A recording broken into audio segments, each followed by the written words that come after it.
Ayan guys, magandang araw po muli sa inyong lahat. Panibagong video ko po ito. Ito po yung meeting po namin sa Kalahi. At yan, hindi po masyado akong nakapag-video. At syempre, pagkatapos po nito ay pupunta po ako sa school. Ayan, nandito na nga po ako sa school para mag-asikaso naman po sa pagpiding po ng mga bata kasi naka-schedule po ako ngayon na tumulong-tulong po dito sa pag-ahain po sa mga bata at saka pagluto sana, kaso hindi na po ako nakapagtulong sa pagluluto gawa ng nag-meeting pa po sa Kalahi. Tapos ka na? Ang chinelas mo.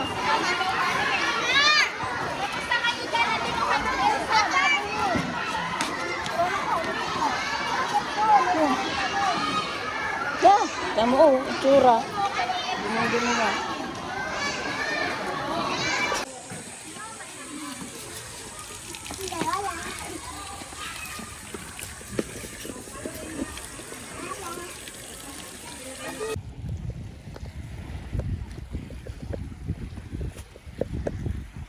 Ayan guys, nandito po sila.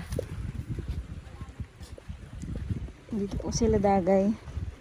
Kasi nagkurahaw.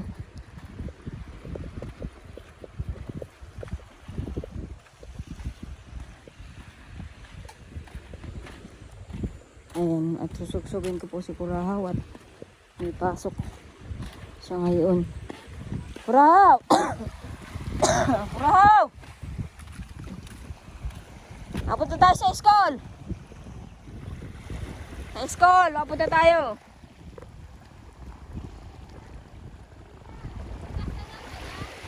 Wala si ma'am bukas, kaya ngayon lang. Ngayon lang Kurahaw, bukas ay wala. Tayo na, at ang maipasa natin yung birth certificate nyo.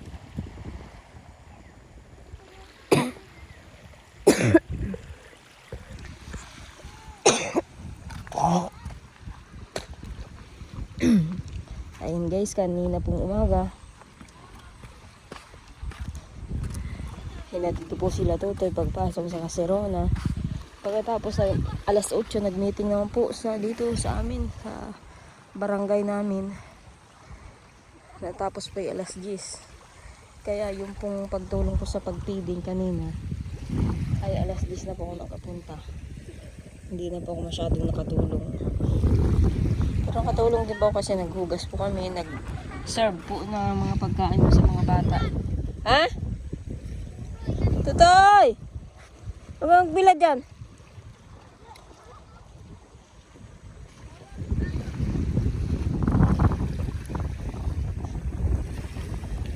Hindi naman po ako pinag-proxy ni nanay. Ayaw kong pag-proxyhin ako sa pag-meeting. Kaya dali-dali nga po kanina. Halos hindi na ako makapag-vlog kanina. Tapos dun sa mga bata sa pag-serve. Kurahaw, tayo na! Wala si Ma'am Chi bukas. Kaya ngayon lang. Mabait yun. Tayo na, madali lang tayo doon.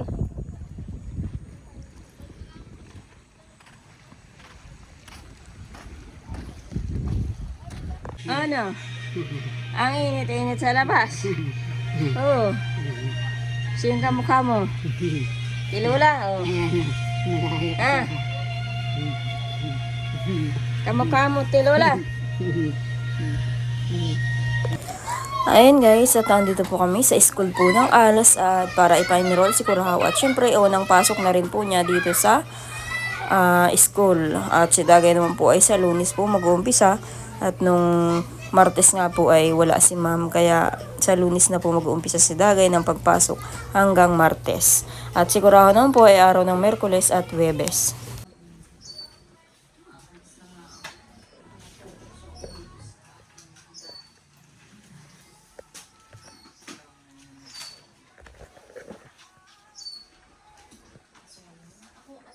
Sinong huling teacher mo? Sino yung teacher mo, Kurahaw? Si ma'am.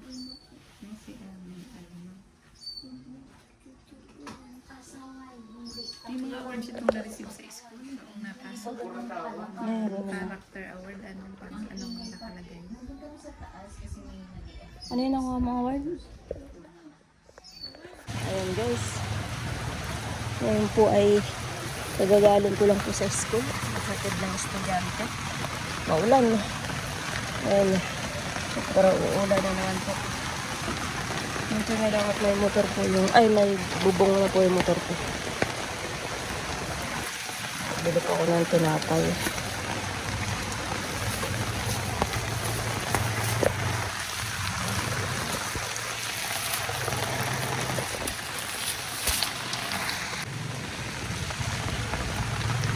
Ayan guys, at makauwi na po sa bahay.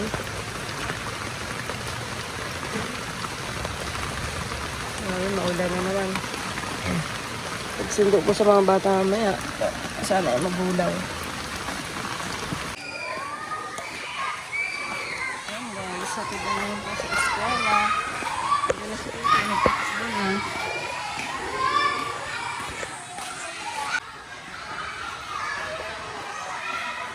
Asa na si Totoy?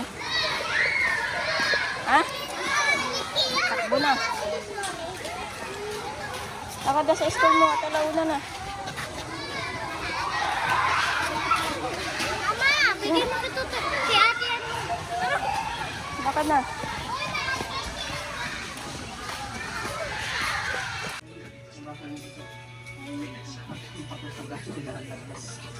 Naulam niya nanay. Naulam niya ate Jen. Ba't may mga buhangin dito? Ay, tapon mo na ito ate Jen. Dua bakal ko kuya.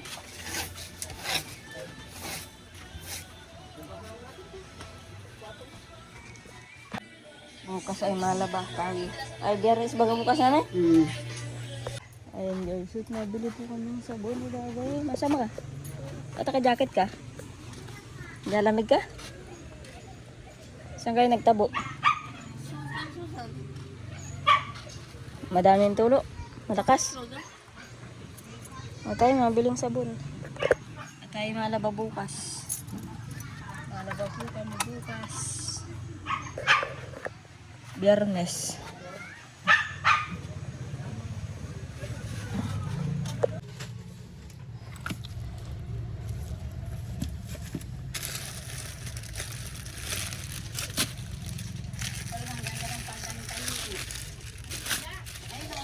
Ayun guys, at bibili po kami ng sabot. Malaba po kami bukas.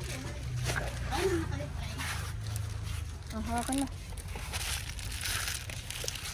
Sunrox din sa unahan. Yung malaki. Ha? Ang galing mo, basket mo. Wala naman ang laman mo. Tapos, ay, sunrox. Ay, maliit na lang. Wala nang malaki. Ano ba yan? Hindi yan piti. Hindi yan sa ano, hindi kulay. Dalawa pa yung ganyan. Dalawa. No.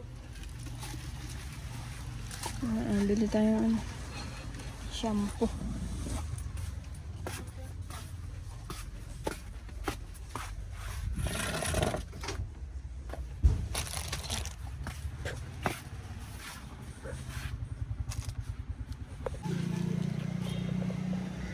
Kulay pink. Ano pa? Crimson. Pink. Ilan? Isa lang. Saan ka ba? Yeah.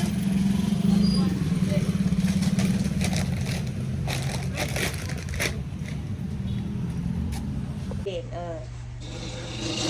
aman keng. Monica?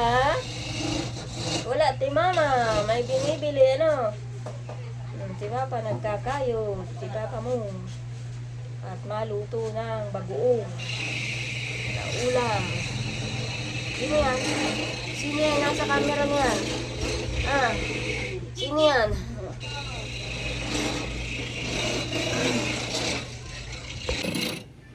Da.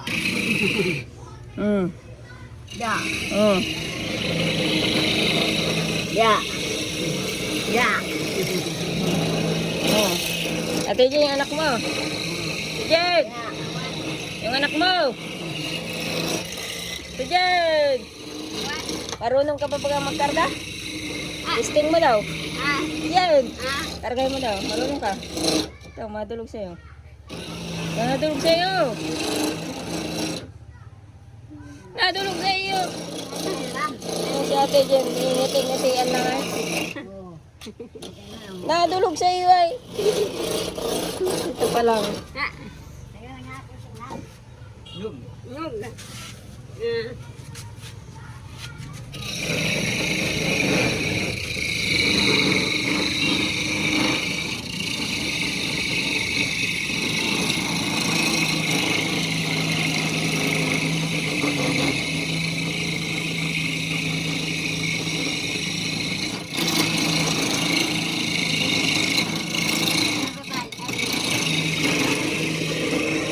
Bawani ka? Magugulay ka? Hindi pala gulay. Ano yun? Bagoong. Oh, mga malayas na. Monica, layas na. Uuwi na si Monica. Ay, nanununtok na. Aray! Nakada kayo. Nagigigil na. Apo na kayo. Asirino na. Oh, sombrero mo. Pantong ka na. Magdala ko yung ulo. Saan yan sis?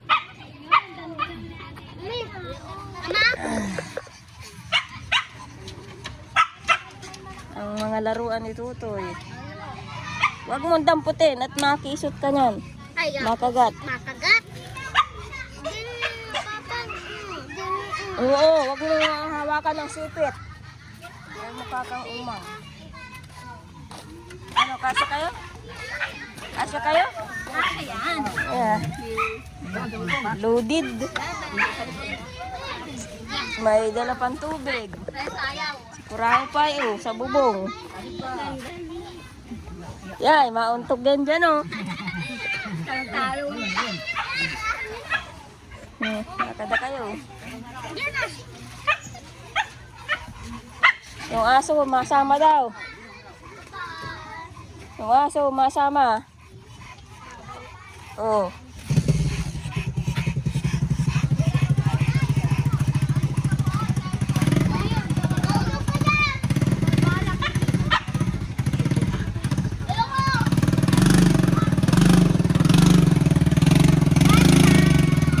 Balat ang gulong, gagal.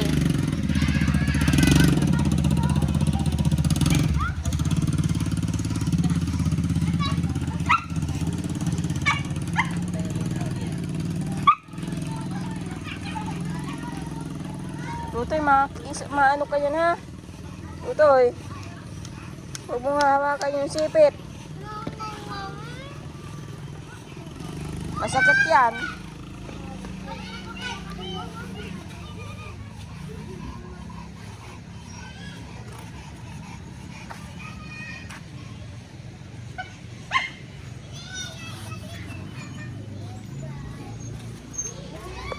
Ayun guys, at ito po yung binili kong sabon kanina. Nalaba po bukas ay ng mga damit na naman ulit.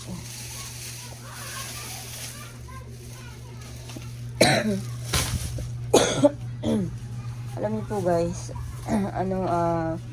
linggo-linggo lang pa ako naglalaba. Hindi naman po araw-araw. Tuwing lang po, pagkatapos po nila ng pagpasok sa school, saka lang po ako naglalaba. Kaya yung pong nag-comment na sabi ay ang dami lagi daw labahan kasi linggo-linggo po ako naglalaba. Hindi po ako naglalaba ng araw-araw at wala po akong taga-tabo. Ay araw lang po ng pag may araw na naandyan sila Jason o kaya ay si Larry, ayan, may taga-tabo po ako.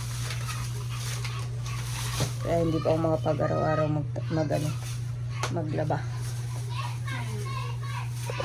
Ayan guys, at doon din po sa nagsabi na dapat maghanap na nga daw po ako ng trabaho. Lalo na ganyan.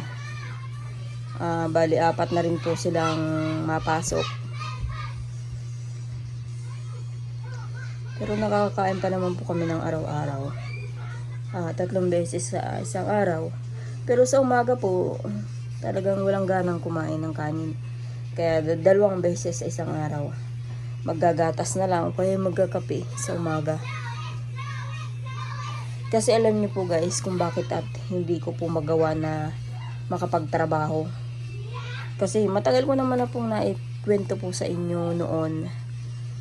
Si Dagay pa lang po noon, grade 1, iniwan ko kala nanay kasi nagtatrabaho nga pa ako sa tahian.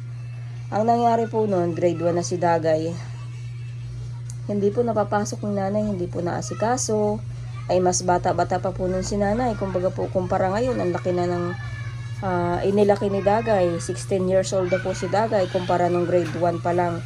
Na kung noon man ay hindi na naasikaso ni nanay ang pag-aaral ni Dagay, hanggang hindi na nakapasok, hanggang sa dinala ko na lang sa trabaho si Dagay, sinama ko sa trabaho ko, doon ko napagpatuloy ng grade 1. Kumbaga po, bumalik sa grade 1 si Dagay kasi hindi po natapos yung taon na pagpasok po dito sa Kapalonga. Kasi hindi nga po naasikaso ni nanay. Ngayon pa kaya po naiiwan ko kay nanay, iilan sila. Lalo na po si Tutoy, kung maasikaso po ni nanay. Ay kung noon po ay hindi nga po maasikaso, nasa si Dagay lang ang iintindihin niya. Ngayon pa kaya po na si Rona, si Tutoy, si Kurahaw at si Dagay. Kung dito naman po ang iisipin niyo po ay dito, baka may mga pasukan dito na ang sweldo lang po dito ay sobrang baba po. Sobrang baba po ng swelduhan po dito buwan-buwan. At hindi ko na rin po magagampanan ang pagpasok po ng mga bata. Kasi kung papasok ka ng alas 7 sa trabaho, maghapon ka doon, tapos maghapon din po siyempre na wala ako dito sa bahay, paano na po yung pagpasok at saka pag-iintindi sa mga bata? Hindi ko na rin po maiintindi yung mga bata sa pag-aaral po nila. Kaya ang hirap po na kung sa naman po, halimbawa kung mauungkatin na naman po ninyo yun sa tindahan, kasi ang tubo lang naman po sa tindahan ay piso-piso. Kung wala naman po akong pagkukunang iba, maaaring makakuhanan ko din sa paninda. Mahirap din pong ibaliktad ang tindahan, ang tubo lang ay papiso-piso, tapos wala ka naman pong permanenteng trabaho or inaasahan na mas mabuting kasi dito po sa Kapalonga marami pong kumbaga nabagsak ang negosyo. Patay po ang negosyo dito sa Kapalonga. Kumbaga po ay hindi hindi katulad po sa Daet, ganyan, Matao, Dayuhin, kumbaga parang city na dito po kasi sa amin sa probinsya. Bihira po bihira po ang Dayuhin na bilihin, ganun. Depende lang po sa may mga puhunan na malalaki, nakakapagpatayo po sila ng malaking tindahan at hindi na uugrot. At syempre, may malaking income din po silang inaasahan. Pero po yung maliliit na tindahan, karamihan po dito sa amin ay napupugrot po talaga. Lalo na kung wala namang pinagkukunan. Dito po yung mga kapitbahay ko po dito. Hindi lang po ako yung nagtinda na napugrot dahil walang mapagkunan na ibang marami po dito. Yung mga kapitbahay ko lang mga nagkaroon din tindahan, tapos syempre walang ibang mapagkunan, walang na ibabaliktad sa tindahan kasi nagigipit din.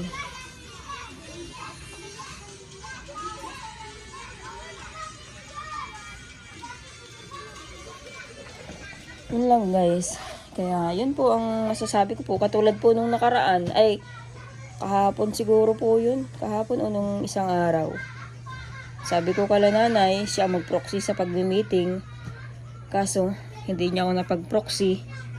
Tapos, nagkasabay pa ang pag-feeding sa school. Sabay-sabay ng mga ganyan, ng mga patawag. Kaya paano pa po ako makakapag hanap buhay na katulad po na sinasabi nyo.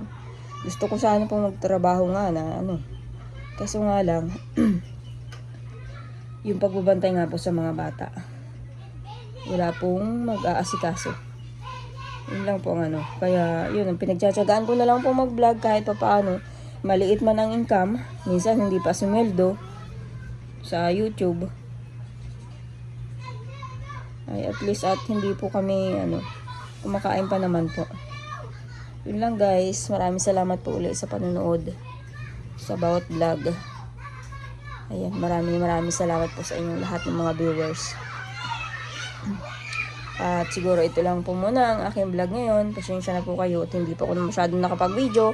Gawa ng kahapon nga po, ayun nga po, at napagbisihan ko na hindi na po ako na busy po ako kahapon at halos hindi ako makapag-video. Lalo na dun sa school. Tapos nag-meeting po kami sa Kalahi.